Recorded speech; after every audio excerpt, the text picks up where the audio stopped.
కుంభరాశి. ధనిష్ట 3, 4 పాదాలు, శతభిషం 1, 2, 3, 4 పాదాలు, పూర్వభాద్ర 1, 2, 3 పాదాలు. ఈ రాశి వారికి మీ కోపావేశాలు మీ అభివృద్ధికి ఎక్కువ అడ్డంకులు వస్తాయి. ఏ పని మొదలెట్టినా సరే అది ఎప్పుడు పూర్తవుతుందో అనే సందిగ్ధావస్థలో ఉంటారు. తక్కువగా మాట్లాడటం, ఓర్పుగా ఉండటం చాలా మంచి కాలం ఇది. పుణ్యక్షేత్ర కార్యక్రమాల్లో పాల్గొనటం, పెద్దల దర్శనం చేస్తూ ఉంటారు. దానివల్ల సత్ఫలితాలు వస్తాయి. ఎవ్వరికీ ఎటువంటి హామీలు ఇవ్వద్దు. తగాదాలకు దూరంగా ఉండండి. వర్కర్స్ని నమ్ముకొని గనక ఉంటే పెద్ద వ్యవహారాలకు శ్రీకారం చుట్టవద్దు. అనవసరమైన వాటి ఖర్చు ఎక్కువ చేయక అవసరమైన వాటికే ఖర్చు పెట్టండి. ఆలోచించండి. కుటుంబ పెద్దల యొక్క ఆరోగ్యం బాగానే ఉంటుంది, అయినా నీరసంగా ఉంటారు.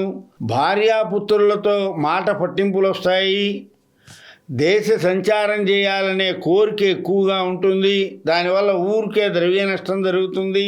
ఏ పని మొదలెట్టినా సరే త్రిప్పట, అలసట, సర్వజన విరోధం ఇవన్నీ కలుగుతాయి. కాబట్టి పనులన్నీ వాయిదా వేయటం చాలా మంచిది.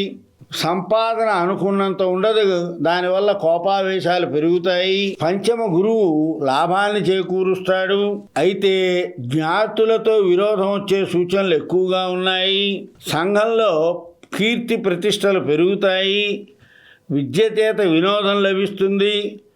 మనం ఈ పని చేయగలమనేటువంటి మనోధైర్యం మనకు పెరుగుతుంది.